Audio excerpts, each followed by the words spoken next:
Hello everybody, how is everybody this afternoon? Good afternoon. Yep, making sure we got everything okay. We got fade to black, no we haven't. Get fade to black off there. There we go, that's better. How's everybody today? Okay, so as usual, before we start, can we just make sure that everybody can hear me and can see me? Just let me know down in the chat box down below. Just let me know if everything is going okay. And we'll come to all your questions a little bit later. We should be on. I think you say something. Please say something to me. See and hear you. Excellent. Thank you, Mikhail. Thank you very much indeed. Okay, so it is the 15th of July. We got loads of questions flying in. I think you're all sort of coming in like half an hour before we start. So we got lots and lots of questions to get through this afternoon. So I'm going to try and get through as many as I can. Whiteboard still up. Thank you so much indeed. Have to try and invest in a different colour pen though. I've only got black. So we're going to have to invest in a few more pens. Louise, how was your day today? Not too bad. Had to wear a mask all day long. It's rubbed all my makeup off, so I'm not very happy.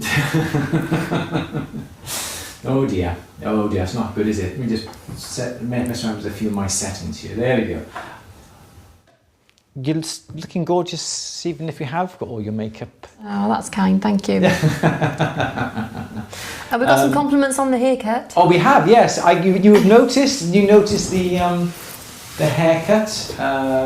Here we go. Yep, the haircut is a little bit on the short side. You see, well, you have to blame Louise for that because just before what? It's a good haircut. I didn't say it wasn't a good haircut.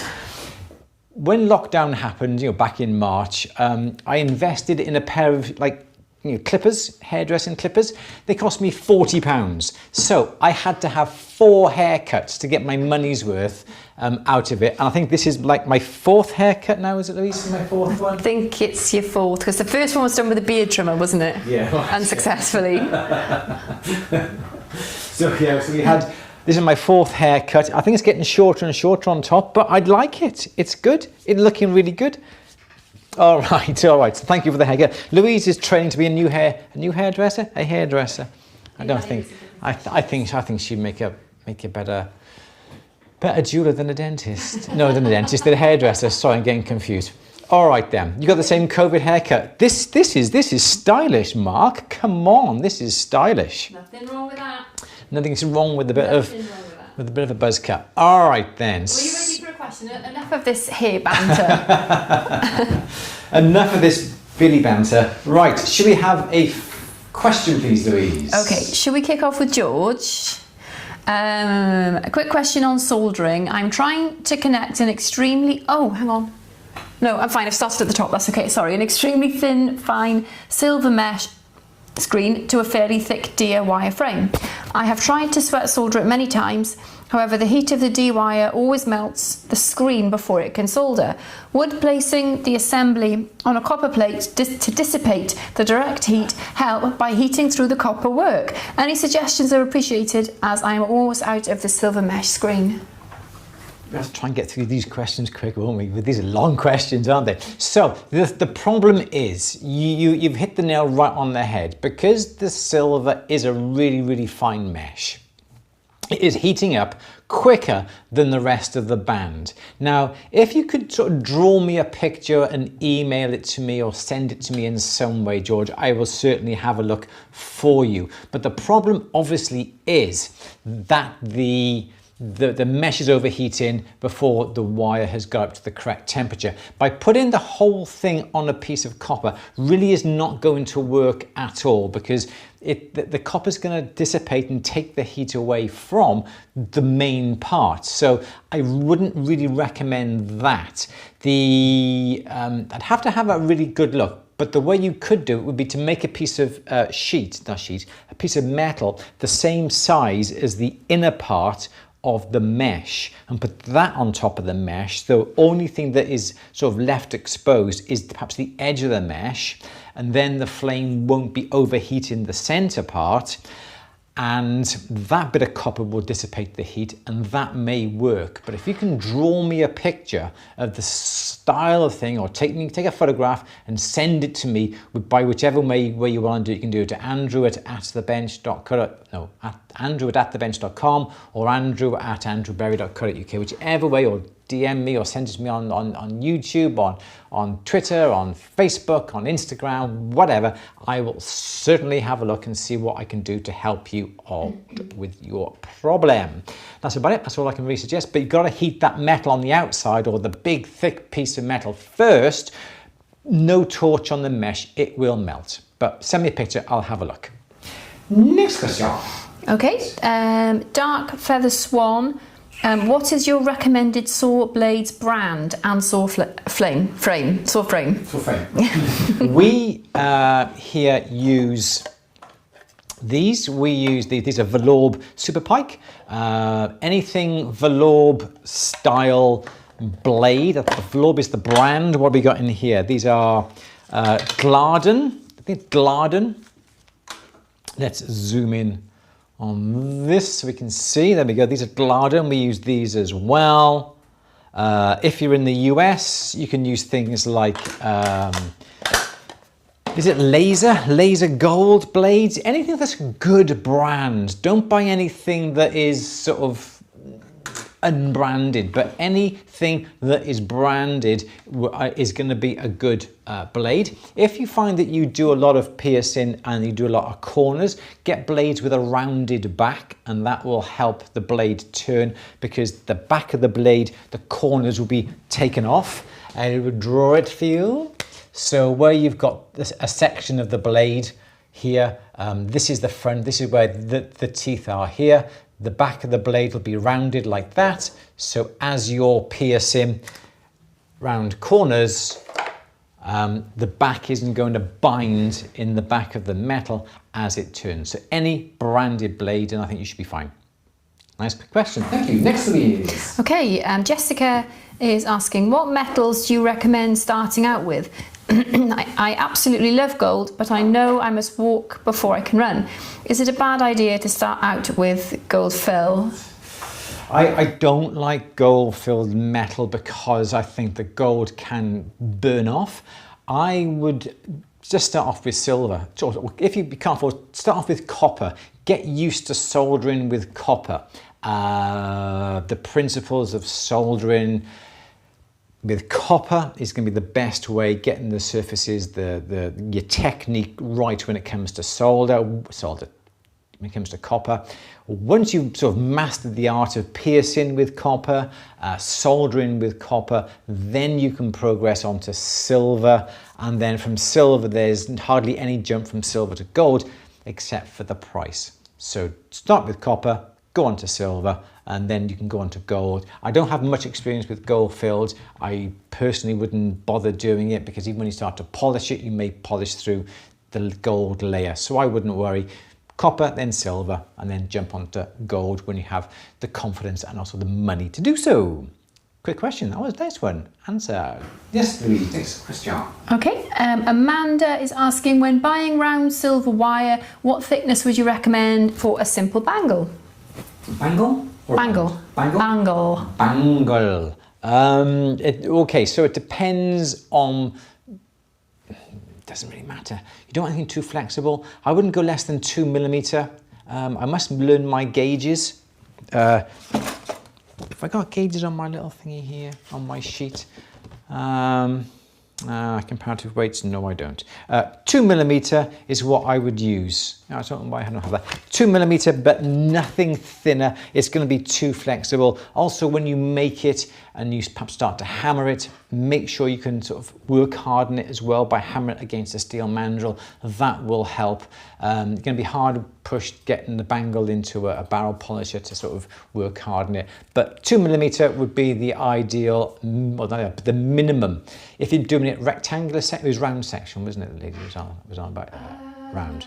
It just says Oh yeah, round silver. Round, okay. If you want to use round, yeah, 1.5, 2 millimeter is going to be about the minimum. If you're making it out of rectangular, you can get away with about a 1 millimeter, but have a little bit more on the width, because that then will give it a little bit more strength. There we go. That was nice and easy again. Next question, please, Louise. Okay. It was Tanya's birthday yesterday.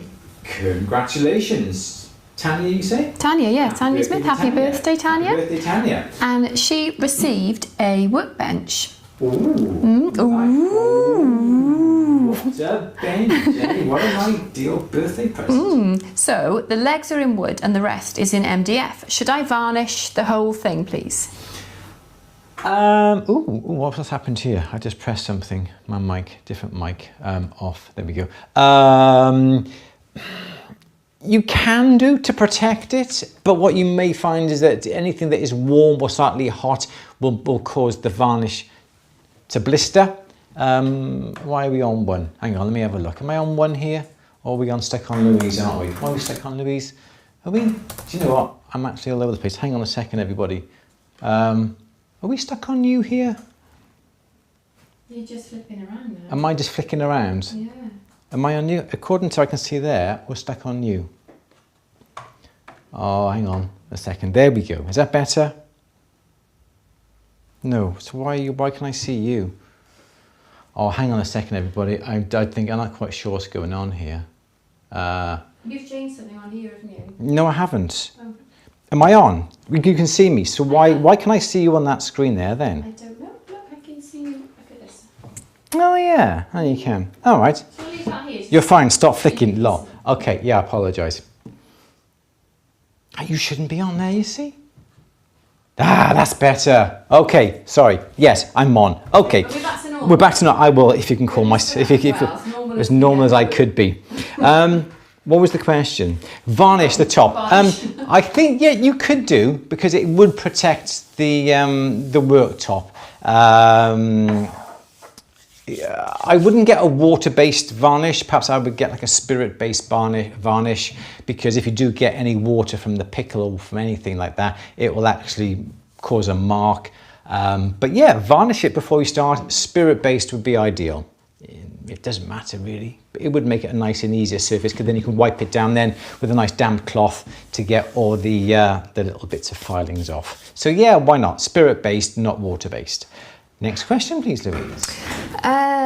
It's more from Dark for this one. It was a two-parter. Oh, sorry. Okay. Yeah. Do you think it is better to have a saw frame with fixed blade clamps or with swivel blade clamps? I do like a fixed frame. I have one of these, a fixed frame. You can buy, and have my frames to hand. You can buy these. These are the, it's a bit close, that one, isn't it? You can buy these. It's gone overhead camera. There we go. You can buy these. These are the adjustable frames. This is it. I would have this. This is the basic, the most simplest type of saw frame you can buy. It is for me, it's the best.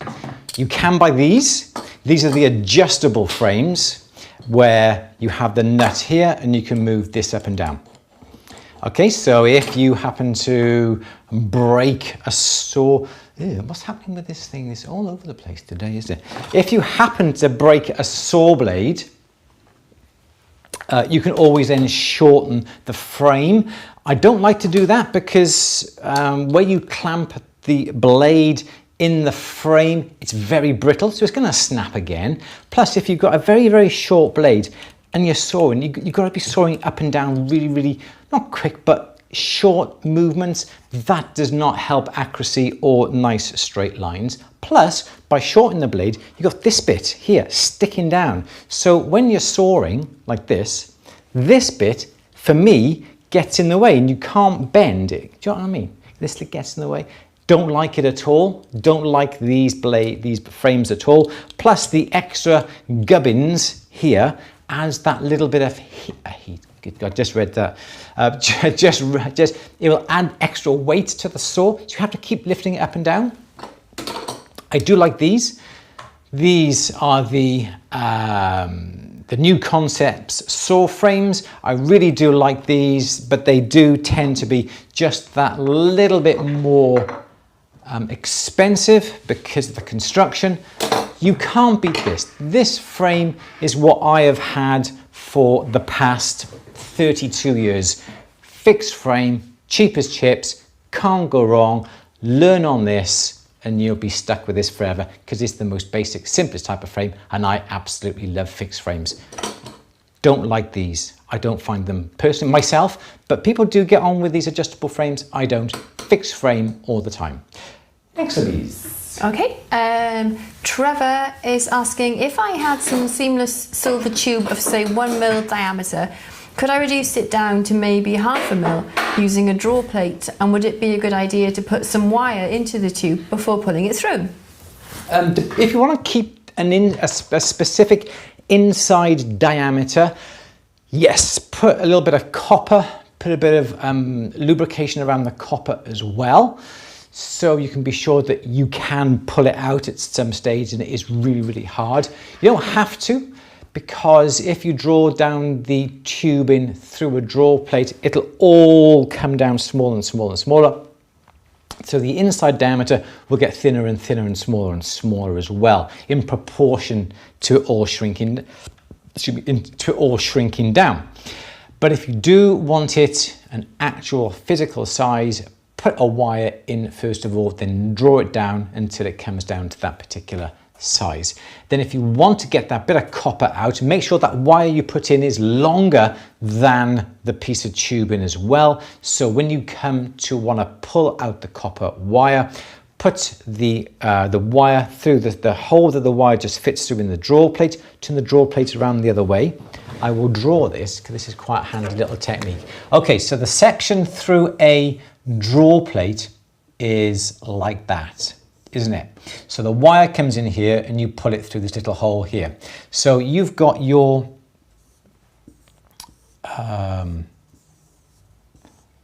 there we go. How's that? Let me just draw this a bit closer if you all can see it. Okay, so this is your tube, and this is your wire. So you pull down your tubing with the wire inside, so the wire is sticking out. Then what you want to do is put it the other way around. So the draw plate, you normally put the wire in this way and you pull this way. You don't want to do it now that way. What you want to do is get the wire out. So you turn it around, you put the wire. So this is the way around now. So this is the wire, this is the tube. That is the wire. Put the wire through the hole. Should use this really, shouldn't I? Whoops, daisy. There we go. So get the tubing, the tubing comes flush there, the wire then comes through, that's in the middle of the tubing, and then you get your draw tongs on these and you pull the wire out. And because the draw plate is the other way around, the tubing will stay there and the wire will come out. And that's the way you get the middle bit out of the tubing. So yes, if you want to keep the inside diameter. There we go, that was a nice easy one, wasn't it? Ish. You right there, Louise? I'm fine. Yeah, you good? Yes. All right, then next question, please. Author is asking, how are your engraving skills improving? I just saw your vlog when you bought a graver Mac. Graver Mac? Yeah, graver Mac? Yeah, graver Mac, yeah. That's it, yeah. No, terrible. Absolutely terrible. I have, right. Well, I don't do any engraving. I haven't had time to play with it. And that is the important thing, I think, is to have, what are you laughing at over there? You need practice, and I don't have enough time at the moment to practice just that little bit more than what I should to be able to engrave. I can use it, we can use them to set, we can use them for removing metal, when you're doing bead setting and from the sides of channels and that sort of thing. But when it comes to engraving, I've tried, I need lessons. I need to go somewhere in the world, someone to pay for me to go to learn how to do engraving. So yeah, so they're not very good. I've had it for about 2 years now, and I've only used it, I suppose, a couple of dozen times just for setting, but not for graving, so I'm not getting the best use out of it.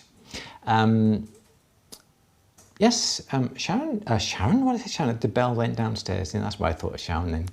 Sorry. Louise, next question. Next question, please. Okay, Lynn is saying, a while ago I asked you about a video on using a hammer handpiece. Do you have one?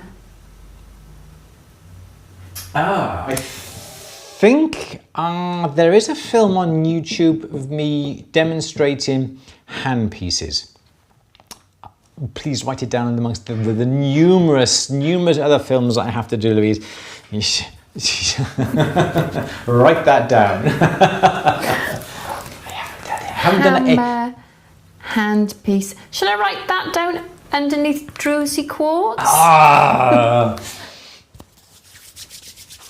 Next question, please, Louise. Can I just say, just quickly, just before I do forget, Orpha, glad you got your Durston products. Do apologise for the length that has taken. I know I'm jumping the gun here, Louise, but Maria has asked, does anybody make hydraulic presses meant for jewellery in the UK?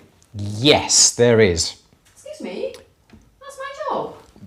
Next question, please, Louise. Hi, Andrew. Do you know why nobody in the UK makes hydraulic presses meant for jewellery? Thank you.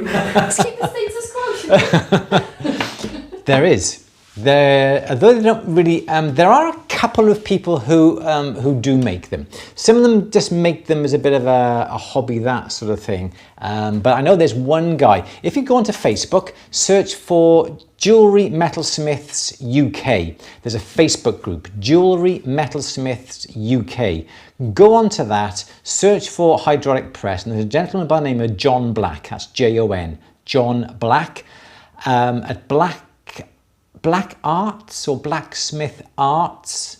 He makes them. He does make electric ones, and he also does make manual, normal hydraulic ones as well. So go onto there. So it's Jewellery Metalsmiths UK Facebook group. Search for John Black, or just search for hydraulic press. There's quite an old thread of about a year or so old, but I know that he does still make them, or just put a request in there. I got mine from Potters, but it cost nearly as much to get it to this country as it did to actually buy it because of the shipping. But there is somebody, John Black, Jewellery Metalsmiths UK. I'm not going to jump the gun and answer any more questions in advance. I'll leave that to the lovely Louise. Do we have another question, please, Louise? We certainly do. Janet is asking, we can't import fluid or chemicals. Is there an alternative or substitute product for liver of sulfate? We need to know about Janet's finger. We've been talking about Janet's finger, haven't we? Janet, we talked about it over our wine in the summer house. We talked our wine in the summer house all those days ago. Yes, so how is your finger, Janet? Did you manage to get the ring off? Oh, I'm going back onto you now, but that was it. Okay, the question, because silver reacts with sulfur, and that's primarily what liver of sulfur is, as the word sulfur, what you can do is get a hard-boiled egg, because eggs contain sulfur. Get a hard-boiled egg, mash it up, put it in a polythene bag, plastic bag with the item in the bag, seal it up. The sulfur then from the egg will discolour the silver because of the sulfur in it. And that's about the safest way that I know of putting a patina on silver if you can't import chemicals. That must be really hard if you can't import fluids or chemicals into a country. That must be really hard, especially when you come to jewellery. But that would be your best bet. Boiled egg, mashed up in a bag with the piece, should completely cover it in a black patina. And then you can protect the patina then with something like Renaissance wax, which will help prolong the life of it. There we go, that was nice. Do you want the next question, please, Louise? Okay. Could you ask your chums at Durston to bring a hydraulic press? I have been on at Matthew for 3 years for him to sort out a hydraulic press. there has to be enough call for it. That is the thing. And I know in America, the call for a hydraulic press is far greater than here in the UK. The UK does have a very limited experience with hydraulic presses, but I would like to think that will change. There are more people now in this country selling things like pancake dies, and also texture plates. A big shout out to an At The Bench member, Moira Connor, Oxford Texture Plates. She's just started a little bit of a business, not a little bit, that's not my nice thing. She has started a business selling texture plates. So again, go on Facebook, search for Oxford Texture Plates, and she is doing lovely texture plates made and distributed in the UK, which is great because I've only been able to get them from places like Cuxon, which is a big, massive country, or from America. So look up Moira on Oxford Texture Plates on Facebook. She is selling texture plates. But I will have a chat with Matthew, see what he can do for you. Certainly I will do. Next question, please. Okay, Diane, when copying a ring, the pattern shrinks, and when casting the pattern shrinks. Yeah, that's right. Yeah. How do I get the gemstones to fit? You just need to make that setting slightly bigger. Wax will shrink, and also the casting will shrink slightly. If you allow for both a lot of shrinkages, perhaps it's only about say 10%. So if your maximum, it's normally 3 or 4% for each sort of stage. So if you make something that say is 10 millimeters by 8 millimeters, perhaps make it 10.5 millimeters by 8.5 to allow for that little bit of shrinkage. Don't make it 10 by 8. Don't make it so the stone really is tight, because it will never go in there once it's made up. So if you are making a master that is going to be used to make a rubber mold, and from that rubber mold to be injected with wax, and from that wax cast, I would give it around, say, about 10%. If you're just purely making a wax, and from that wax you're making one original copy from that wax, literally say about 5% maximum. But if you're doing the separate stages, there's always an element of shrinkage. So yes, make it that little bit bigger just to allow for that little bit of shrinkage. Next question, please. Okay, Andy is asking, how do you dispose of your pickle, and how can you tell when it needs changing? Okay, so we use safety pickle in our pickle pot by here, sodium bisulfate. We judge its efficiency purely by how good the piece of metal comes out and over a period of time. When it's new, it's beautiful, it's fantastic, it's warm, it'll clean things really, really quickly. As time goes on, the solution gets saturated with copper sulfate, from the silver or the copper that you put in it, so it will deteriorate over time. As you put your silver pieces into it, when your silver pieces come out, if there's a tinge of copper on them, certainly change the safety pickle. Now, you do have to be careful how you dispose of it. What I would do is perhaps have something like cat litter, or put it in a bowl and allow it to evaporate until it is purely just powder. And same thing with cat litter. Put it in cat litter, and all you got left then is the cat litter without the moisture. Then I would then take it to your local amenity centre, like your local refuse, and ask them, because they would have perhaps a special container that they would put these types of chemicals in to dispose of them safely. Never put it down the drains, never put it in your bin. That is what I would do. Just basically put it into a tub, let it evaporate, and you can do that quite a few times until you get a crusty bit on the bottom. Then take that up to your amenity centre, like a tip. We call it the dump. We call it the dump. We call it like the tip, don't we? And then just take it. We're not being derogatory. It's just it's just what we call it. It's called around here, Yeah, and then we would take it up to them and give them and just say, this is a chemical. Can you please dispose of it safely? And then let them sort that out. That's the best way of doing it. Or even if when you put the piece in the safety pickle, if it takes a long time to clean or for the oxides to come off, well then just put it to one side, put some fresh water in there, saturate a solution with some sodium bisulfate, safety pickle, and start again with some nice fresh safety pickle. Just one question. Just see Sandy. We're not announcing anything. We don't. You're on pins and needles for the big announcement, Sandy. We're not making an announcement today. Did you make it sound like we were? Because somebody, I think Natalia was under the impression that we were as well. No, we were leading. We were leading to announce something that is in production, that is in our heads, that we're still putting together, but it's nothing that is going to be announced at all just yet. We are having to get the courses that we're producing done first because we feel that they are far more important than the other little idea that we have. So not yet. We will tell you when we're going to do it. It's not going to be for a few months yet. We're just making sure that we get all our courses, our soldering courses, piercing courses, setting, casting courses, all done and dusted and released before we make another special announcement. So I'm awfully sorry. There isn't going to be no announcement. I'm awfully sorry. Sorry. Next question, please, Louise. Sorry. Juiced Fox, have you used much of your pneumatic graver? That was very similar to the last question that was asked. I have used it. Yes, I have. I've used it for setting stones, for pushing over the bezels like a hammer handpiece, and I've used it for removing metal from the sides of channel settings and things like that.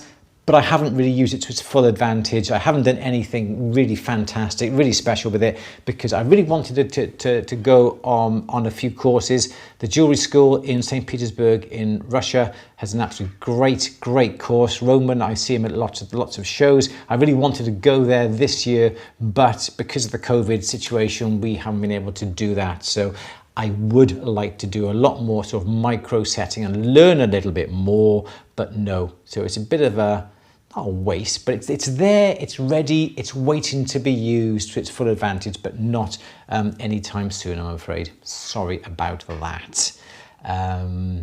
Yeah, loads of people. Where are we all from? Loads of gorgeous places, sunny sounding places, and buddies from Canada. Thank you, Mark. From Nottingham.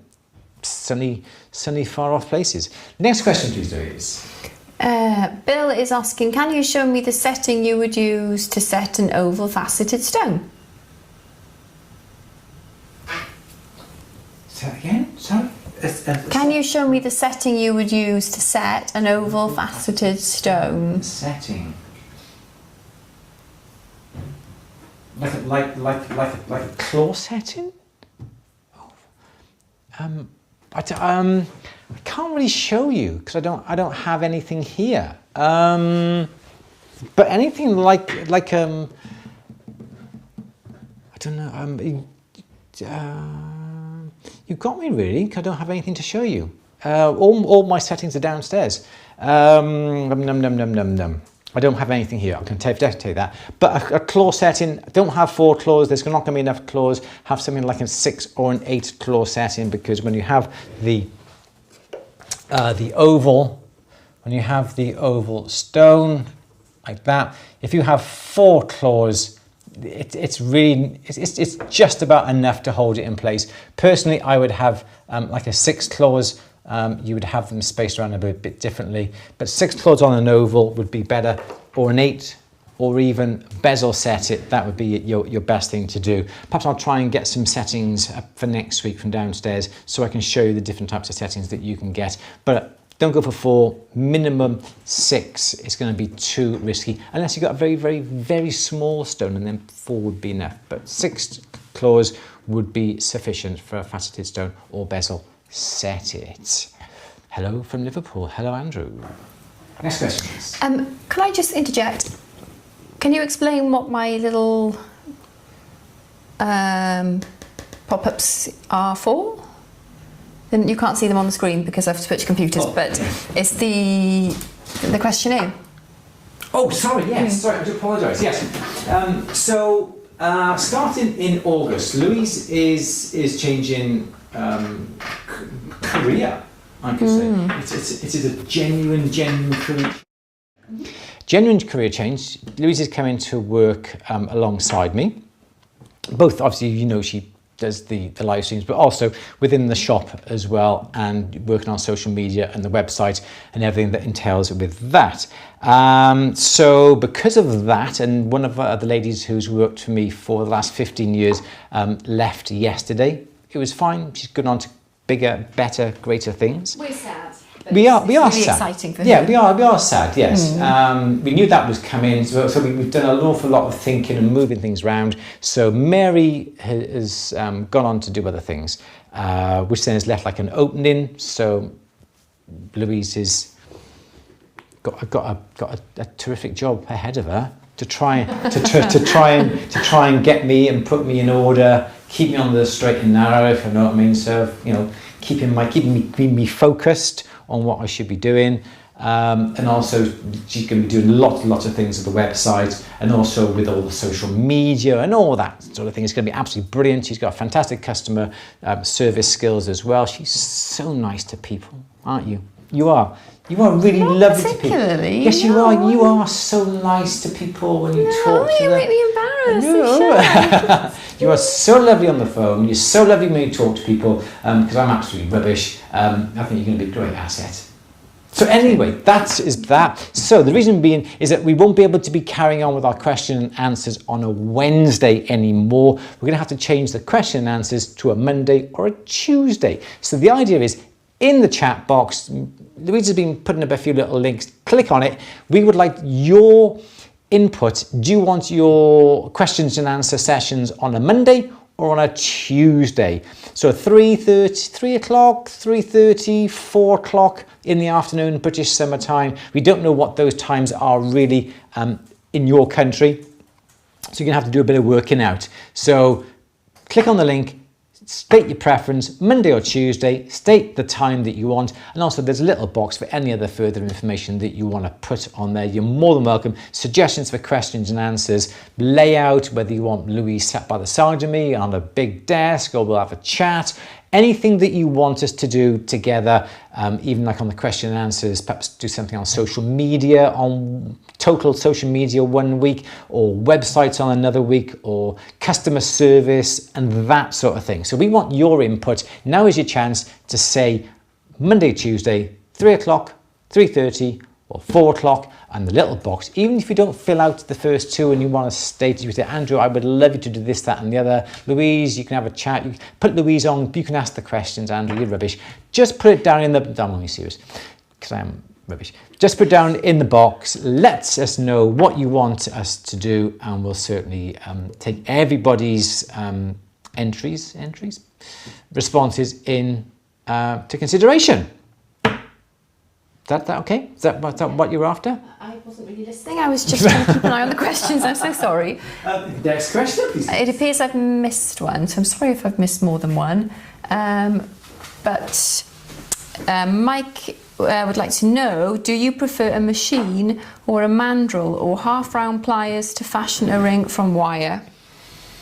I use several things. I use a mandrel. I would also use this, moving over here, and grabbing this, oops, daisy, and I'll grab this. So this is a Shank Bender. So I would use this,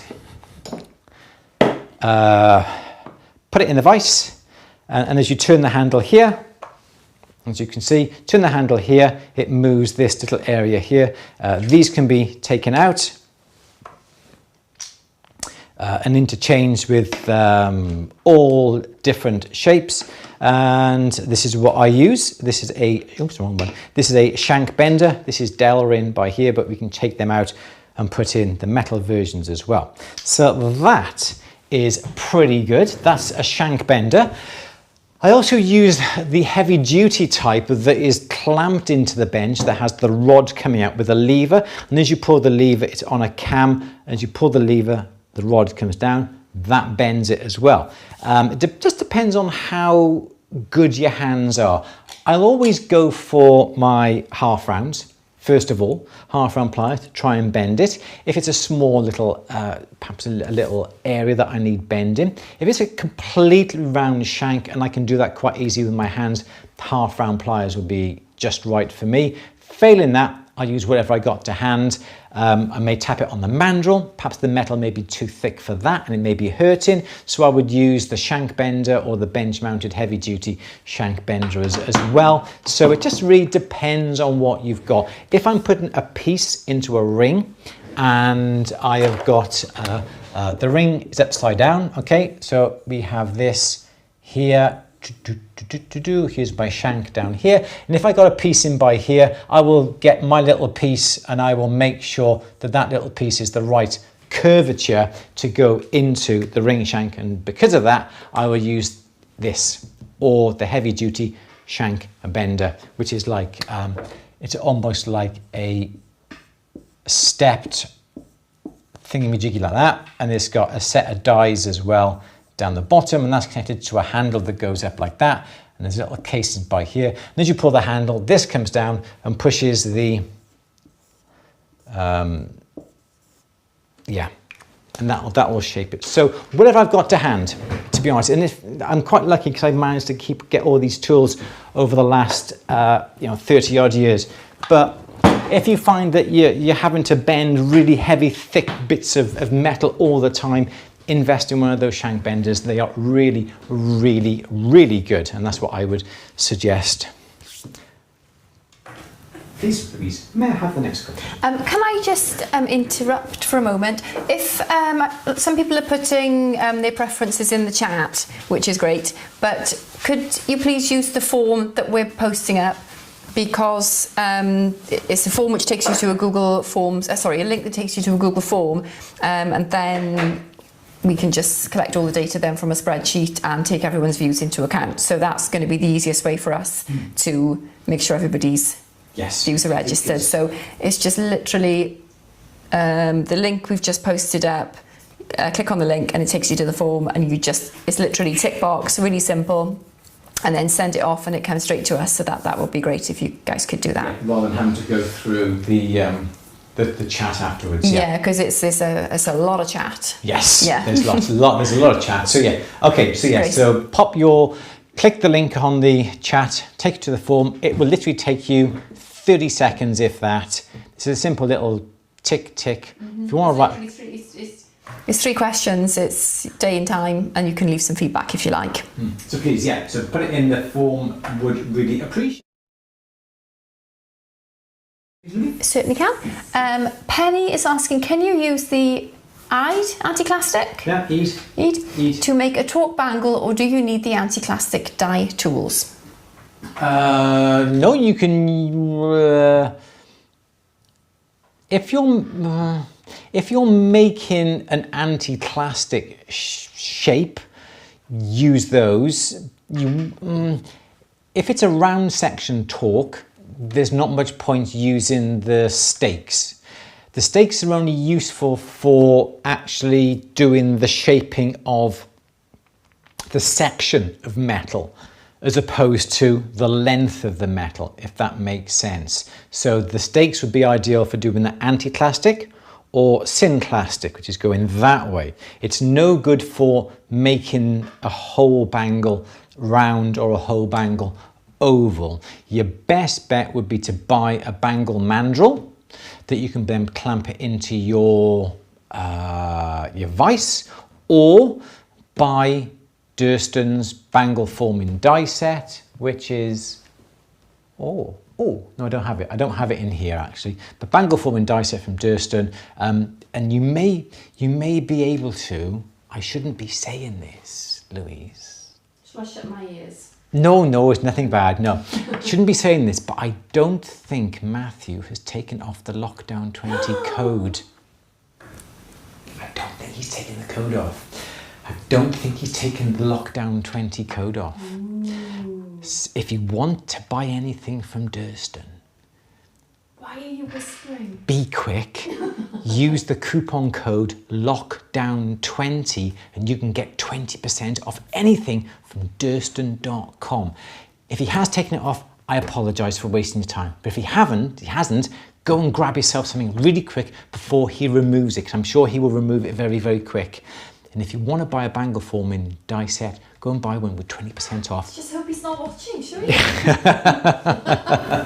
So, go for it, Louise. Next question. Next question. Sandy is asking, have you used wire safety pliers to twist wire? Wire safety pliers to twist wire? No, I'm not quite sure what wire safety pliers are. Don't know. I've used pliers to put where you get a long length of wire, fold the wire in half, clamp the two ends in your vise. You've got the rounded end at the end, and I've used like a pair of monkey grips, that was the one I was trying to find last week, to twist it, or put a little nail in the end and then and spin it. I've managed to twist wire that way, but I've never used specific wire pliers. No, I haven't. That's about it. I can't really answer that question anymore. I haven't used it, but there's plenty of other ways you can do it. Or you can just get a pair of things like a pair of parallel pliers to hold it, and then and twist it and twist the wire that way. Or use a battery-powered drill. Put the ends of the wire in the drill, or you can use your jump ringer to make the twisted wires, but I've never used the pliers. No. Next question from Maria. Okay. Isabel is asking, would you have any tricks to share to have a back plate perfectly flat before soldering a bezel? I think just make the back plate thick enough. I think if it's very thin, it may warp slightly, but I don't think I would use anything less than, say, at least 0.5 millimetre, 3/4 millimetre thick. Nothing less than that, because it may warp. There is no real ways, like, it's a shame you can't buy anything like when you're doing pastry, when you want a blind bake, you put those little ceramic beads in the bottom of your pastry to keep it flat. But there's nothing like that for soldering. So, what did everyone think of Andrew's haircut? Thank you very much, Louise, for that one. So make sure the back plate is a reasonable thickness and it isn't going to warp. I'll get you back, Berry. Next question, please, Louise. That's done ages ago. Yeah, I've had to switch. You're not seeing the end of the yeah. I've had to switch. I'll explain later. The chat went haywire. Okay. I have to get two monitors in front of me if you're gonna sort of chop and change. I've got the monitor I got here is that monitor, but I don't have a monitor from your laptop. Well, so I lost some of the questions because it jumped onto Top Chat, and then people get so I had to come on here then, but then you don't see. I don't see the latest chat. So, anyway, that's boring. Andrew's haircut, where were we? Okay, Ricky is asking, how do I figure how much silver I will need for any particular cavity? Archimedes' principle on displacement. What you want to do is get a small container, preferably something like a thin container like this, or a test tube, something that's going to be just big enough to put what you want to cast into. You fill it up with water, perhaps halfway up with water. Okay, then you put the piece that you want to cast inside the tube, inside the water. The water will rise because of the displacement. You mark off where where the level of water comes to. You then remove the item that you've put in the water, perhaps hook it out with a piece of wire or tie it on a bit of string, pull it out, the water then will drop. Then you put silver back into the test tube, back into the container to bring the level of water up to where the water was when the model was in it, and that will give you the exact amount of metal to fill that particular model. So that is the exact amount, but you're going to need more. If you're using lost wax casting or delft clay casting or cuttlefish casting, you always need the extra amount of silver that's going to go on top, that's going to push the silver down into the mold. Or if you've made it out of wax, you can weigh the wax, times that by about 11.5 to turn that into silver weight. So if you've got 1 gram of wax, it's roughly around about 11.5 grams of silver. Equivalent is called the, some little chart here actually. 10 minutes to go, 10 minutes to go. Let's have a look. What's it called? It's called the comparative weight table. So for instance, you have 1 gram of wax, you want it, sorry, in sterling, you times it by 10.3. You want it in 9 karat gold, you times the wax weight by 11.2. And likewise, if you've got something in silver and you want to make it in gold, you times the weight of the silver by 1.11. Not much point if you're trying to cast an acorn, for instance.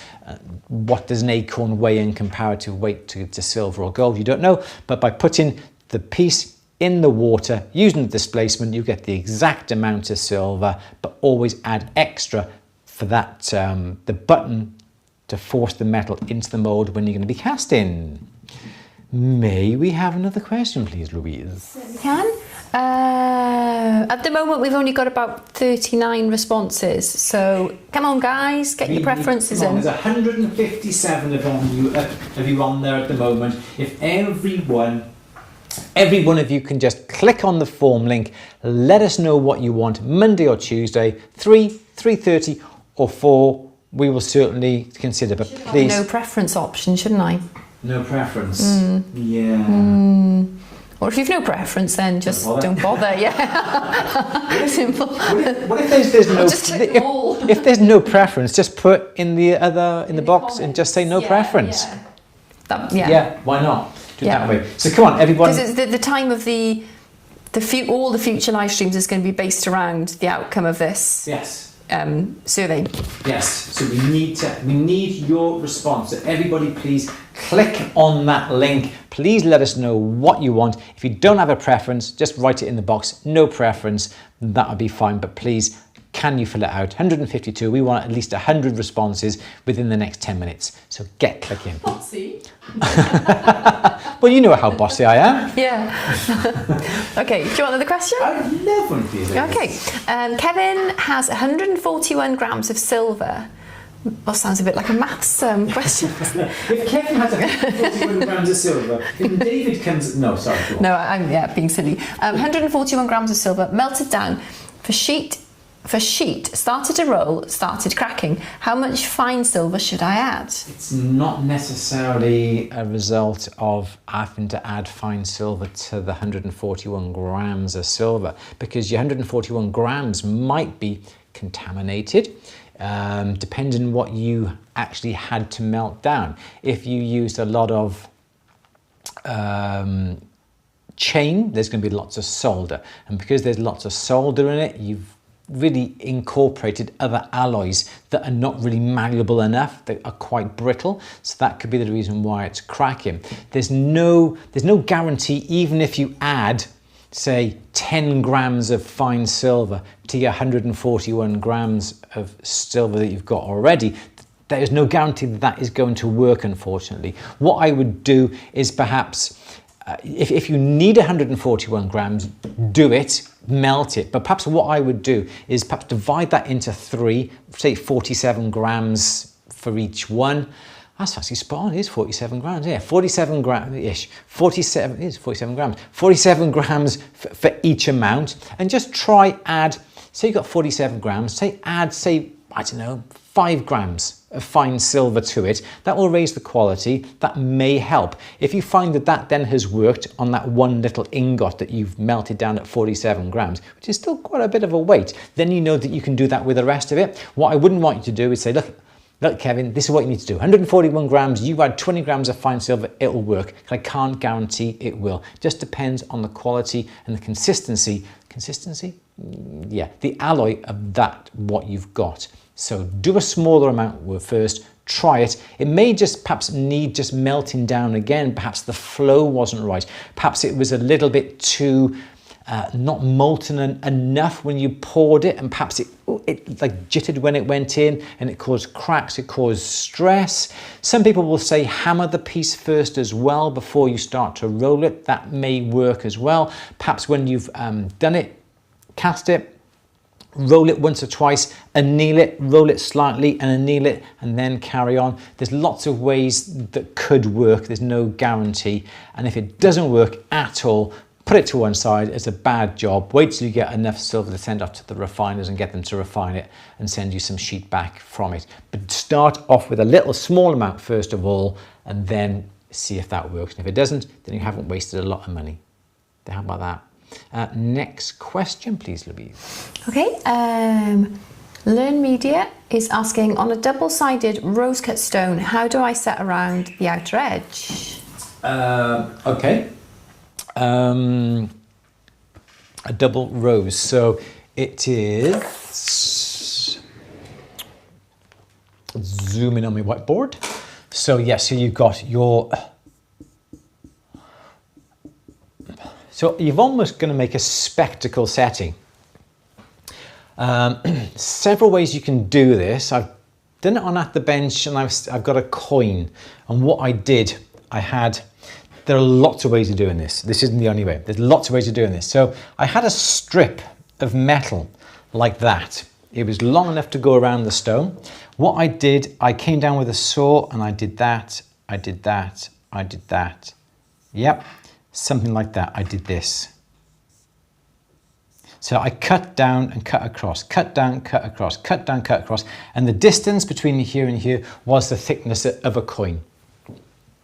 Then what I did then was, if that was on its edge, so looking down on top of that now, you bend these out so they stick out like this. Yep, so you're basically making little tabs. And if I can really quickly draw this, oh my gosh, let me have this. So there's my bit of work. So I've cut down, I've cut down, I've cut that, I've cut down, cut down, cut that. Then I bend. So I bend these out. Is that right? That's right. Yeah. So I bend these. So these. Do you know what? I can't draw today.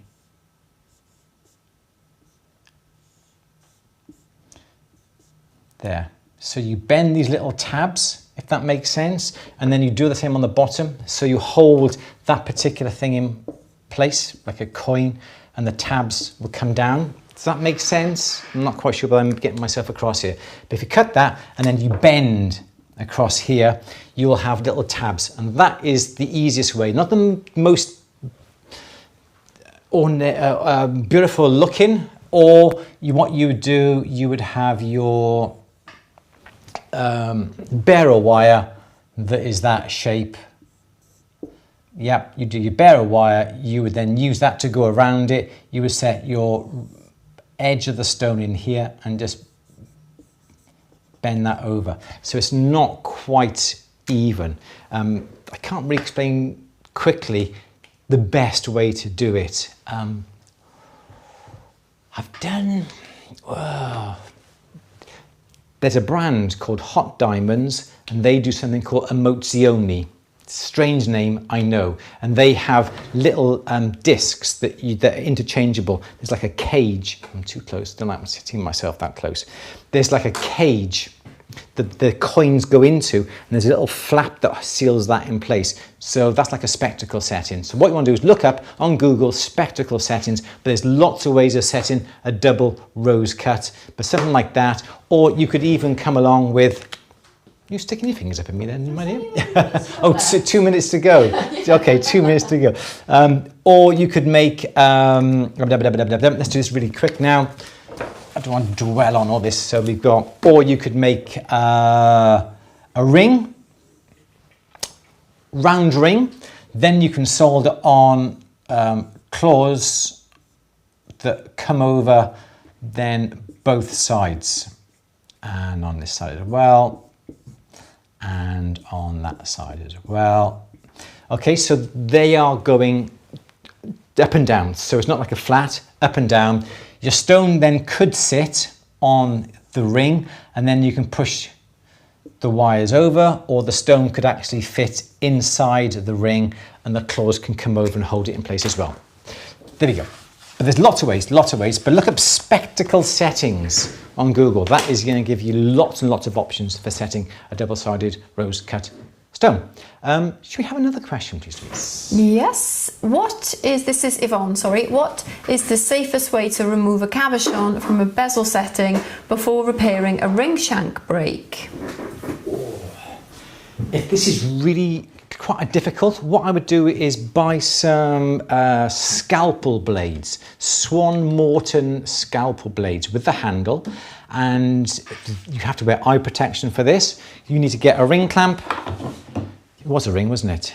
You can get the whole thing, it's disposable now. You can get the, you used to have to get pliers and pull them out, didn't you? And or little device. but you can actually buy them ready-made disposable in a disposable handle now. Not a landfill, is it? No, no. Sorry, I didn't mean to have a go. Sorry. No. It just helps with handling sharp blades, though, doesn't it? So, you know, if you're not doing it regularly, thank you. Yeah. Consider myself told off. Ring in a ring clamp, eye protection. Get your scalpel blade, whether it be a replaceable, removable one on a metal handle or a disposable one on a plastic handle, and you need to get in between the cabochon and the edge of the bezel and just try and get that blade in and work the blade around. Again, good use out of my whiteboard, aren't I, today? So your cabochon would be like that, and there's your bezel going around it. So you get your blade into that gap there, just then to try and ease that up a little bit, get the blade in a bit further and work around a little bit at a time, just to try and ease it up as best you can.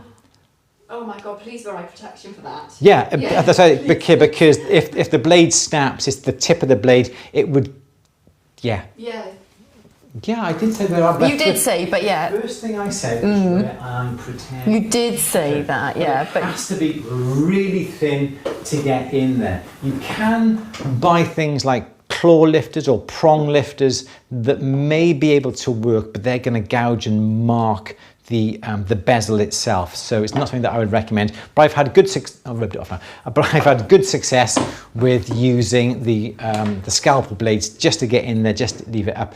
If you've got a nice hard cabochon, a stone, it's not going to matter too much. But if you've got something like a pearl, really difficult. If you've got something like an opal or a turquoise, take good care you don't mark the stone. Well, it's 1:30, but I think we've got time for another. I think we have another one, I think, Louise. Okay, this is Negotiator, or Tom as we now know him. Mark? Tom. No, Tom. It's Tom, sorry. Yeah. Mike. It's Mike. No, it's Tom. Is it? Tom, yes. Tom. Okay, anyway, the question is, how do you... Mike. It's Tom. Okay. How do you measure the length of the wire for the ring that you need? What is the formula that you use to measure the length, width, for the size? Okay, so how do you measure the length? So you should know at the circumference of the ring. You can use one of these ring blank sizing tables, conversion charts. A size 6 should be, the circumference should be X amount of millimeters, or get a flexible tape measure or a piece of paper to wrap around the required size, mark it, open it out, measure the length. Okay, so that's the exact circumference of something that is really, really thin. So for argument's sake, you've got a piece, you've got the circumference, okay, goes all the way around from here, all the way around to here, and say for argument's sake, it's 49 millimeters, okay? Then you have your piece of metal, you measure the thickness of the piece of metal, say that is 0.5 millimeter, so you should get, if I think this is right, so this is the metal thickness, you add that onto the 49, so that's 49.5, times that by pi, that is 3.142, so times that by pi, that should give you then the required length of metal needed for the particular thickness of metal.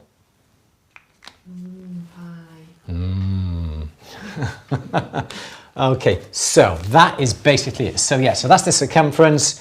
You add the 49 to the thickness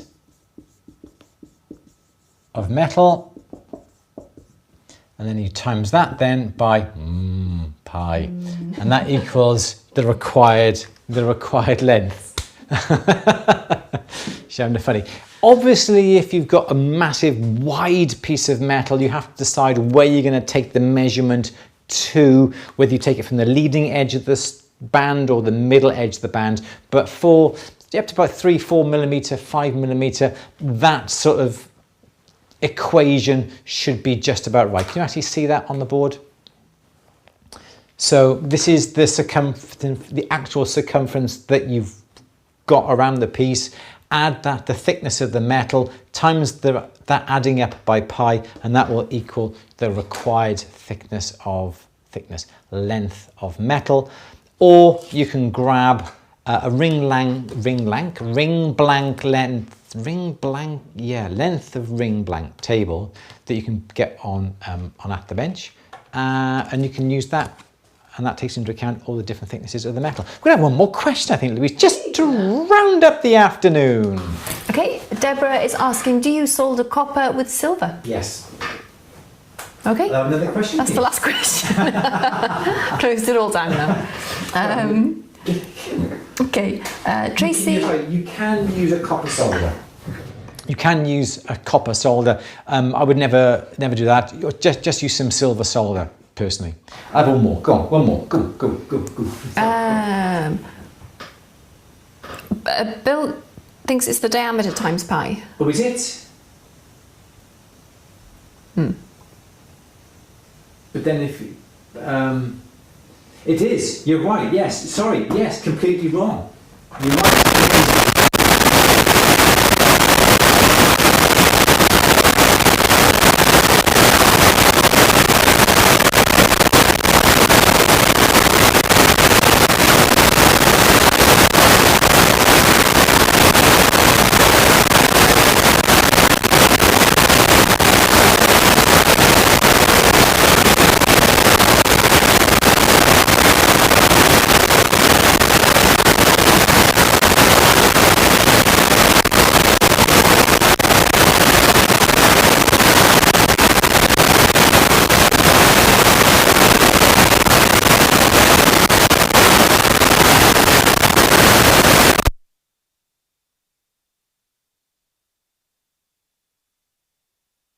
Talk to everybody, Louise. I don't know what to say. My head's just full of pie. You're on camera, by the way, just to let you know. Okay. Explain what I'm doing? I don't know, something with the battery?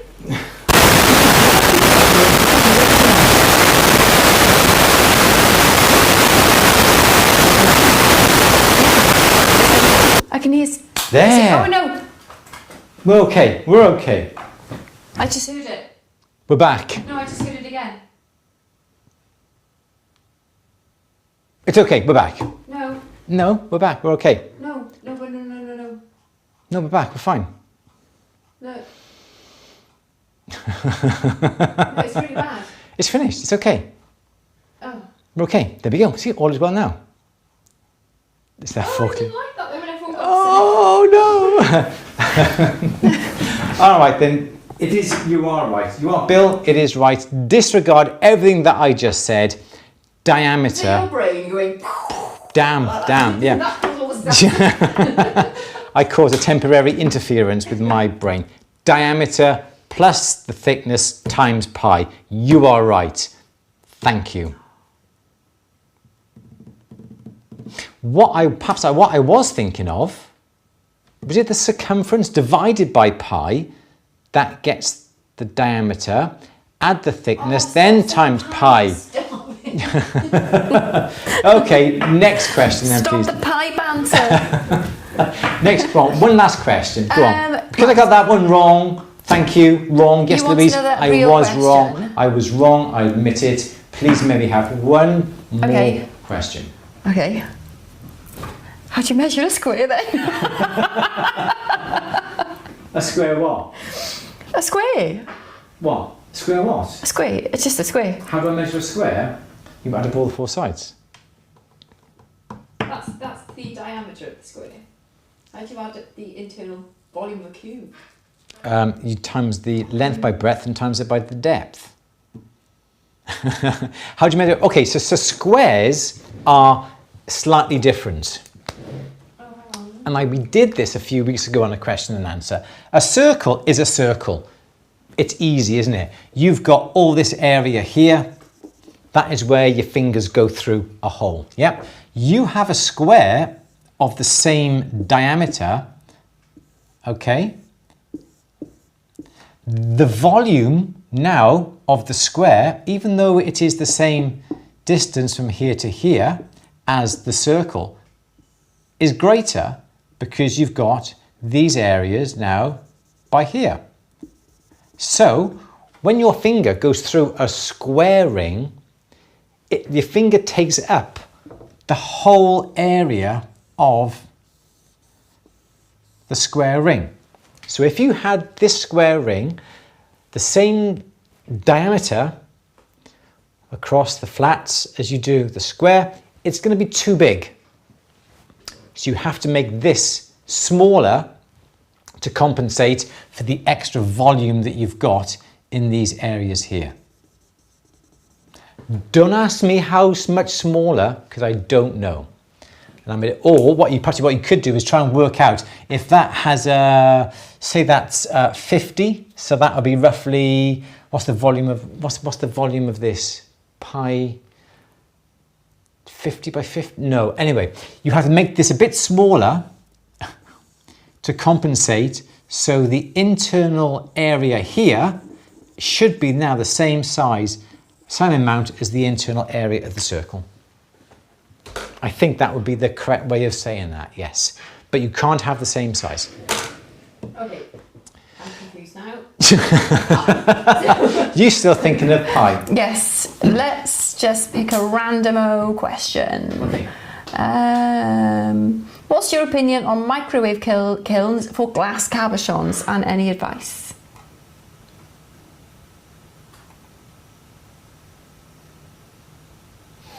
I've seen microwavable kilns for melting metal.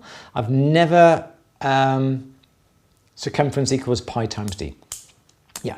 I've never seen them used for doing glass cabochons. I don't know. I've got no, we used to do some dichroic glass many years ago, and that used to be done in an oven. But I've no experience with the microwave, unfortunately, Louise. So I do apologise for that. So I don't know. Okay. If price isn't an option, what's the easiest metal to fabricate with? Hayley's asking. 18 carat. I think 18 carat yellow gold has a gorgeous luster about it. It looks absolutely fabulous. It works nicely. It bends nicely. It solders nicely. It polishes up to a great shine. And then when the years go by, it develops this gorgeous patina. So I would like to do nothing but 18 carat, because even when it comes out of the acid, it's got a gorgeous colour about it. I do love 18 carat. Yes, Louise? Yvonne said about accounting for the width of the metal and said that your method is... Yeah. The wider the metal, the bigger the ring has to be, because it has to allow for going down the mandrel. Oh, bit of controversy then. No, not at all. I did state that when I mentioned about my equation that was rubbish, that was disproved by Bill. I did state the fact that that's up to about 3 or 4 millimeters in width. Anything. You lost me like half an hour ago. Just reading the questions. So if the ring does become wider, it takes up a lot more space on the finger. So yes, the ring has to be bigger as a result of that. Because where do you measure the ring to? When you've got your mandrel and you've got the gauges on the mandrel and you put a ring over it, if you've got a narrow ring and the narrow ring comes down, for argument's sake, some people will measure to the leading edge, other people will measure to the center of the band. And that's my ring. They'll measure here. But obviously if the ring is wider, and it's a really wide ring, do you measure to the leading edge here, or do you measure so the ring comes down further? If it has to come down to here, it's got to be longer, the bit of metal, because it has to come further down the mandrel. So yes, you do have to then accommodate the extra length if it is a lot wider. And I think only experience and practice will help you, or just make up some copper bands, perhaps in 3mm, 5mm, 7mm, and we can go through and work out then how much extra you need. Okay. Oh, dark feather swan, how about a pentagram? Now, when you start getting up to pentagrams and 5-sideds, then yes, you're pretty much looking at a whole circle because you haven't got much space by here. And then if you go up to what do they call 6-sided? Hex is 8. Hex is 8. Oh, it's octagonal. Hexagon. Yes. Then you got less. Yeah. Yeah. Because it's more of a circle shape than the previous one. Yeah. With less Exactly. sides. Yeah. Okay. Exactly. Yeah. Okay. I think. Dark Feather Swan would like to see your little anvil. My sparrowhawk. There's your rings on them as well. I'm gonna make. Oh. My sparrowhawk.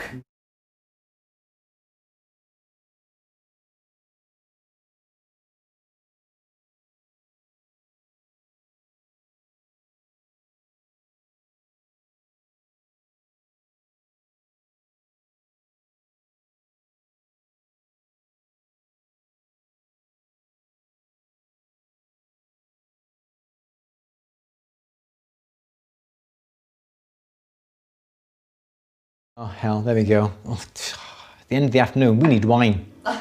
We are desperate. Sparrowhawk. No idea why it's called a sparrowhawk. Because it looks like a little birdie. What, this bit by here?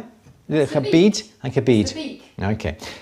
Man, we got, okay, yeah. So say you want to play around with a bezel and your bezel's slightly too small, you can put it on the sparrowhawk, get your hammer and go tap, tap, tap, tap, tap, just to make the bezel slightly bigger. You can use the flat, you can use the square here if you want to make some nice crisp edges and so forth.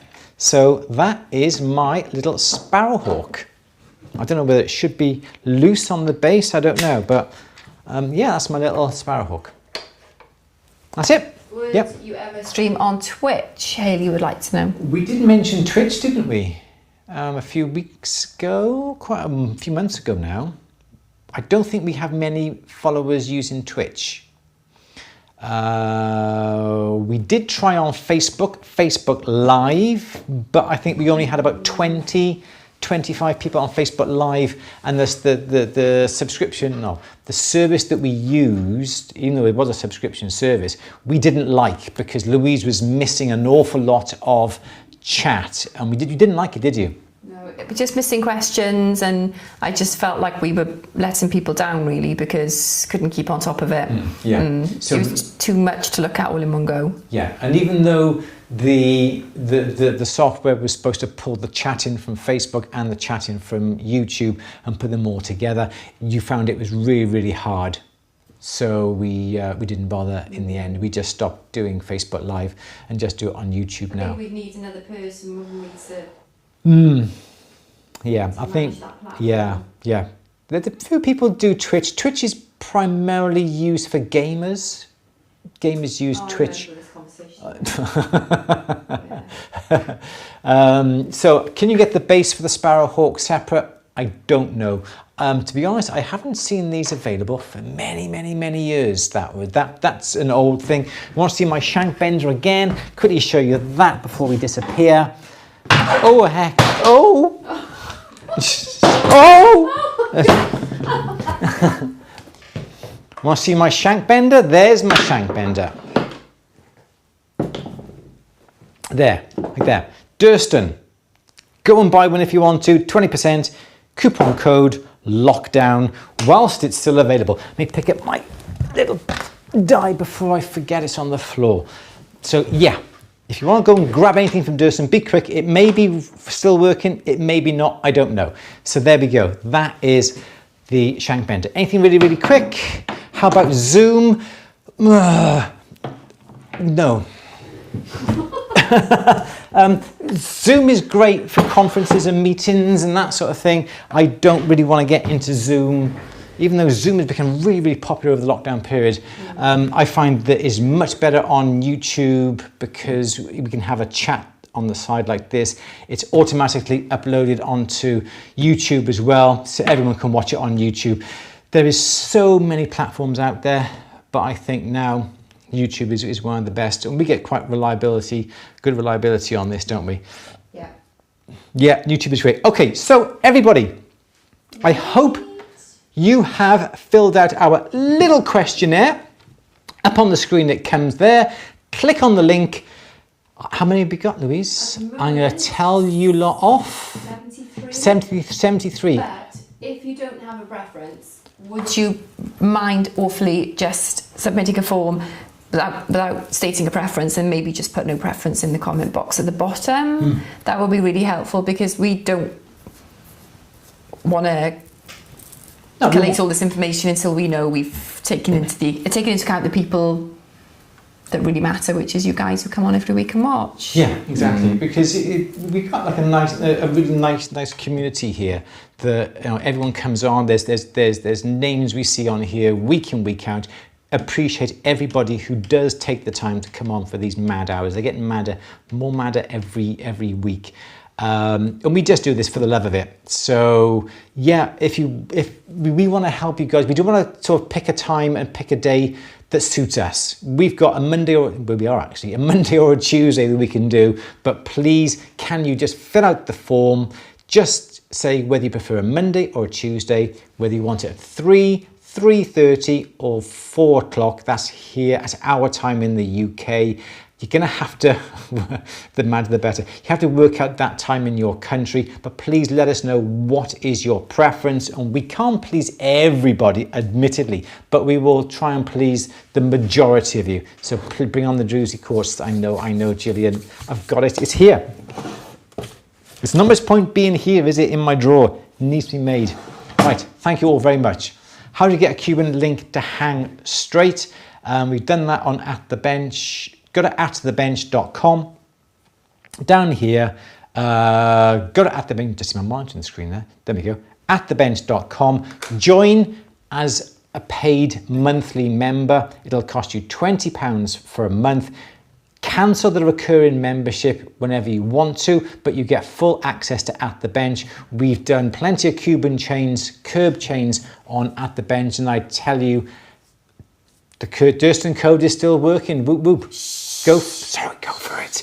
We show you how to get a perfectly flat Cuban chain. It's too much work to go and talk about that in a little bit of an hour like this, but go on to atthebench.com/subscribe, join for a month, have access to all the films, grab what you want from there, the knowledge you want from there. There's plenty of information on Cuban chains and how to get them flat when you twist them. So everybody, thank you very much for coming on today. Really do appreciate it.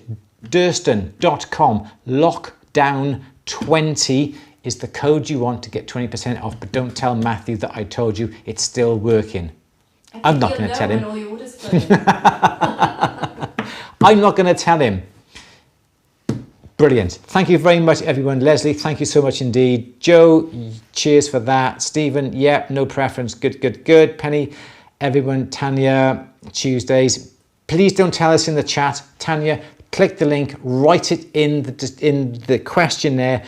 Don't write it in the box, but please click the link, put your preference in the form, and all the data that we collect from the form will be analysed, and we will put together the correct time, the correct day for the majority of everybody who has submitted. Anything else you want to say, Louise? No, I think you've said it all.